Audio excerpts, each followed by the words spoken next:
Welcome to our deep dive into photosynthesis, the remarkable process that powers nearly all life on Earth. Have you ever wondered how green plants make their own food? Through photosynthesis, plants convert carbon dioxide and water into food using sunlight and the green pigment chlorophyll. This process not only sustains plants but also provides food and oxygen for all living beings. In this video, we'll explore the science behind photosynthesis, its vital importance, and the fascinating adaptations that enable plants to thrive. Let's begin our journey by understanding what photosynthesis truly is. Photosynthesis is the process by which green plants synthesize their own food from carbon dioxide and water, using sunlight as the energy source and chlorophyll as the catalyst. During this process, plants produce glucose, a simple sugar, and release oxygen as a byproduct. This not only provides food for the plant itself, but also forms the foundation of the food chain for all animals and humans. Without photosynthesis, life as we know it would not exist, as it is the primary source of both food and oxygen on our planet. The importance of photosynthesis cannot be overstated. It is the ultimate source of energy and food for all living beings. Plants use photosynthesis to create food, which is then consumed directly by herbivores and indirectly by carnivores and omnivores. Additionally, photosynthesis is the only biological process that releases oxygen into the atmosphere, supporting all aerobic life forms. Without this process, there would be no oxygen to breathe and no food to eat, making photosynthesis essential for the survival of life on Earth.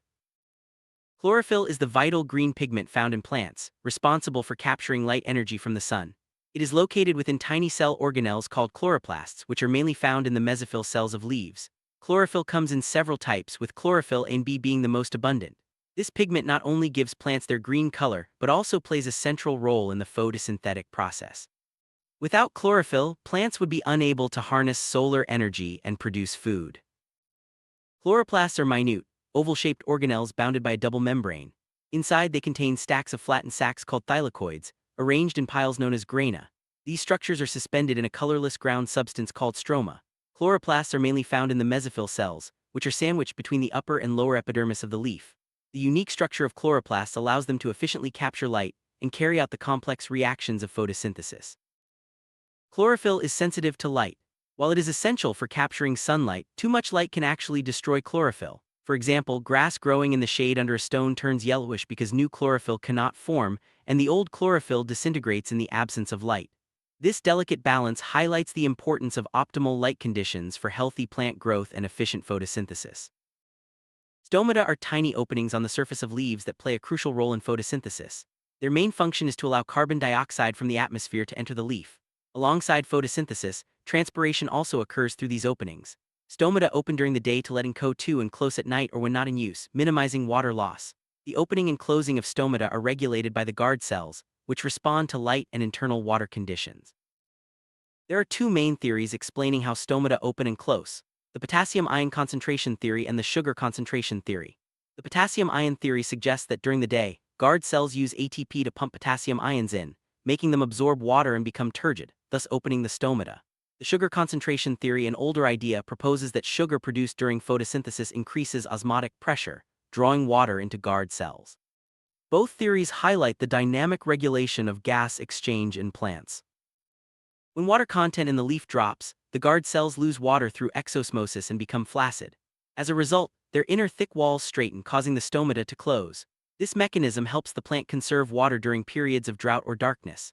The ability to regulate stomatal opening and closing is vital for balancing gas exchange and water retention, ensuring the plant's survival in varying environmental conditions. Photosynthesis primarily takes place in the mesophyll cells of leaves, which include both palisade and spongy cells. During the day, sunlight is absorbed by the chlorophyll in these cells, especially in the upper palisade layer. Carbon dioxide enters through the stomata, while water is absorbed from the soil by the roots. These ingredients come together in the leaf to drive the photosynthetic process, producing glucose and oxygen. The process of photosynthesis can be summarized by a simple chemical equation. 6CO2 plus 12H2O right arrow C6H 12O6 plus 6H2O plus 6O2. In words, 6 molecules of carbon dioxide and 12 molecules of water in the presence of light and chlorophyll produce 1 molecule of glucose, 6 molecules of water, and 6 molecules of oxygen.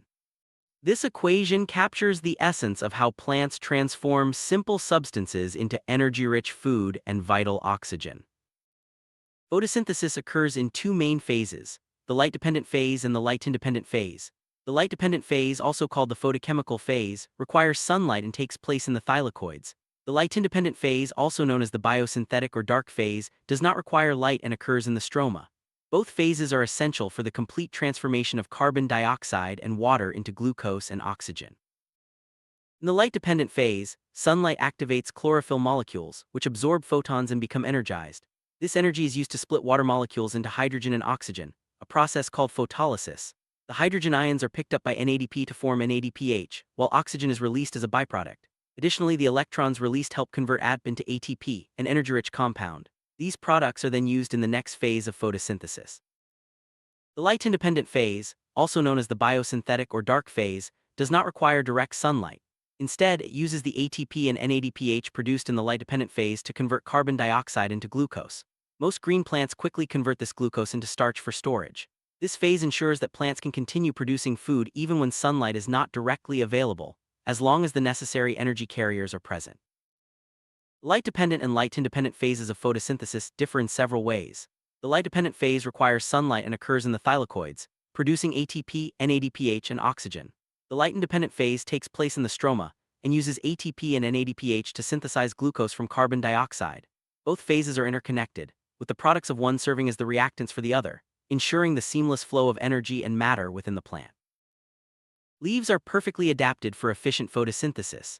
They have a large surface area to absorb maximum sunlight, and their arrangement ensures optimal exposure to light. The cuticle and upper epidermis are transparent and waterproof, allowing light to penetrate while preventing water loss. Numerous stomata enable rapid gas exchange, while the thinness of leaves facilitates quick transport of substances. Chloroplasts are concentrated in the upper layers to capture light efficiently, and an extensive vein system ensures rapid movement of water and nutrients. The main products of photosynthesis are glucose, water, and oxygen. Glucose can be used immediately by the plant for energy, stored as starch, converted into sucrose, or used to synthesize fats and proteins. Water produced during the process may be reused, while oxygen is released into the atmosphere or used in photorespiration. These products not only sustain the plant, but also provide essential resources for other living organisms. After photosynthesis, glucose is often converted into insoluble starch for temporary storage in the leaf. At night, this starch is reconverted into soluble sugar, which is then transported through the veins of the leaf and down the phloem of the stem to other parts of the plant. This process, known as translocation, ensures that all parts of the plant receive the nutrients they need for growth and development. Several external factors influence the rate of photosynthesis. Light intensity increases the rate up to a certain point, after which it stabilizes. Carbon dioxide concentration also affects the rate, with higher levels boosting photosynthesis until another factor becomes limiting. Temperature plays a role, with the rate rising up to an optimum of 35 degrees C, then falling sharply above 40 degrees C. Water content is crucial, as scarcity reduces photosynthesis due to limited absorption or excessive loss through transpiration. Internal factors also play a significant role in photosynthesis. The amount of chlorophyll determines how much solar energy can be trapped, so nutritional deficiencies can reduce photosynthesis. The condition of the protoplasm, such as dehydration or carbohydrate accumulation, can also lower the rate. Additionally, the structure of the leaf, including cuticle thickness, stomata distribution, and leaf size, affects how much light and carbon dioxide can enter, influencing the overall efficiency of photosynthesis. Before conducting experiments on photosynthesis, it's important to destark the plant. This involves placing the plant in the dark for 24 to 48 hours, allowing all starch to be removed from the leaves and stored in other organs. As a result, the leaves will not show the presence of starch, ensuring accurate experimental results when testing for photosynthetic activity. To test a leaf for starch, first dip it in boiling water to kill the cells. Then boil the leaf in methylated spirit over a water bath until it becomes pale white, removing the chlorophyll. After softening it with hot water, add iodine. If the leaf turns blue-black, starch is present, confirming that photosynthesis has occurred. This simple test is a classic way to demonstrate the production of food in plants. Experiments show that chlorophyll is essential for photosynthesis. By covering part of a leaf to block light or using a variegated leaf with both green and non-green areas, we can see that only the green parts containing chlorophyll turn blue-black with iodine, indicating starch formation. The non-green areas do not, proving that chlorophyll is vital for capturing light energy and driving the photosynthetic process. Another classic experiment demonstrates that sunlight is necessary for photosynthesis. By covering part of a leaf with opaque material, we prevent light from reaching that section. After exposure to sunlight and testing with iodine, only the exposed areas turn blue-black, indicating starch formation. The covered parts remain unchanged, proving that sunlight is essential for the process. To show that carbon dioxide is necessary for photosynthesis, part of a leaf is enclosed in a container with no CO2, while the rest is exposed to normal air. After exposure to sunlight and testing with iodine, only the part exposed to CO2 turns blue-black, confirming starch formation. The section without CO2 does not, demonstrating the essential role of carbon dioxide in photosynthesis. Photosynthesis not only produces food but also releases oxygen as a byproduct. This oxygen is vital for the respiration of all living organisms. Experiments can demonstrate oxygen production by collecting gas bubbles released from submerged aquatic plants exposed to light. The presence of oxygen can be confirmed by relighting a glowing splint, showing that photosynthesis is a key source of atmospheric oxygen. Photosynthesis is the foundation of all life on Earth. It provides food for animals and humans either directly or indirectly and supplies the oxygen necessary for respiration. Without green plants and photosynthesis, the food chain would collapse and life as we know it would cease to exist. This process is truly the engine that drives the biosphere. The carbon cycle is a series of chemical reactions that circulate carbon through the environment. Photosynthesis removes carbon dioxide from the air, incorporating it into carbohydrates in plants. Through food chains, this carbon passes to animals. Respiration by plants and animals returns CO2 to the atmosphere. Decay of dead organisms and combustion of fuels also release carbon dioxide, maintaining a balance in the ecosystem. The carbon cycle involves several key steps: photosynthesis by green plants, transfer of carbon through food chains, respiration by all living organisms, decay of dead matter by bacteria and fungi, combustion of fuels, and the heating of limestone. Each step ensures that carbon is continuously recycled, supporting life and maintaining atmospheric balance. In summary, photosynthesis is the cornerstone of life on Earth.